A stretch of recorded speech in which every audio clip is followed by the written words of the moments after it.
एकता के यहाँ के प्रतीक रहनी, कौमी एकता के तो यहाँ प्रतीक रहनी भी, लेकिन प्रफुल्लित भाई क्योंकि ऐसा हमनी के धरती पर खड़ा होकर आज बात कर रहा बनी जा जौरा के आसियाना के नाम से हमनी के जाने लीजा। और ये आसियाना हुसैनगंज प्रखंड में अवस्थित बा और हुसैनगंज प्रखंड के जो धरती बा बहुत उर्वरक धरती रहल बा। एकरा पहले जीरा देवी भी हुसैनगंज में ही रहे,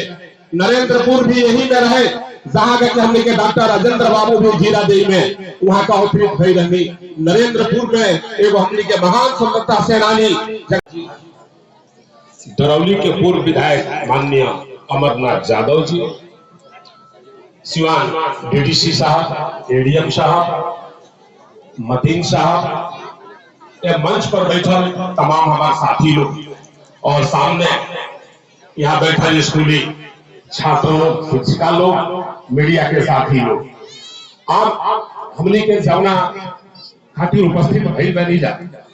शिक्षिका भी बहुत भाई, ये देश में 140 करोड़ से ज्यादा की आबादी बा और ये देश में 140 करोड़ आबादी बा, वो हमारी एगो हिस्सा है, यानी 1/140। और हमने के आज बिल पर संकल्प लेने के चाहिए कि हमारा हिस्सा के जौन जिला बा, हमारा हिस्सा के जौन राज्य बा, हमारा हिस्सा के जौन भारत बा, ओकरा के हम बढ़िया बनाए और न करता हूं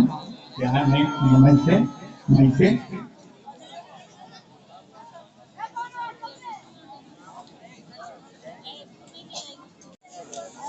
जितना लोग यहाँ आएगा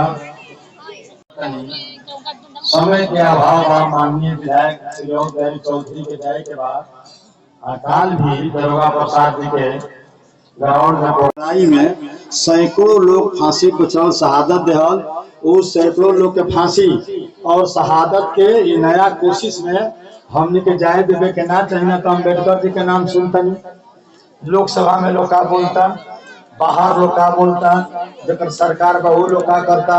बेरोजगारी के, महंगाई के, बेकारी के कोई बात नहीं के, केवल ऐसा बात बोलल जाए जो समाज बटे, आपस में टकराव होके एकरा का हमने ध्यान रखे के बाद और मौलाना साहब के विचार और सिद्धांत के हमेशा अमर रखे के बाद और यह बात करके अपना बात खत्म करता नहीं। इंकलाब जिंदाबाद। बहुत बहुत धन्यवाद हमारे माननीय पूर्व विधायक अमरनाथ यादव जी। संक्षेप में बहुत सारी बातें कह गए। अब मैं इसी क्रम में जीरा देवी विधायक श्री कुशवाहा जी से आग्रह करूंगा कि आए और अपने उद्गार व्यक्त करें। और अपने तरफ से नमन करता हूं, प्रणाम करता हूं। इस आयोजन में हमारे मुख्य अतिथि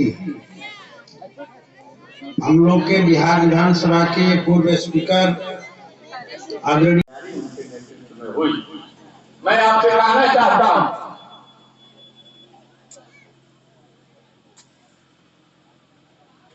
सदाकत आश्रम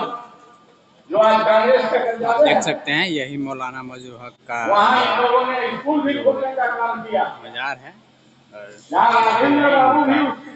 आप देख सकते हैं यहीं पे ये कितना खूबसूरत और भव्य तरीके से कई प्रकार के यहाँ पे अच्छे खूबसूरत फूल भी लगाए गए हैं और आज सभी नेतागण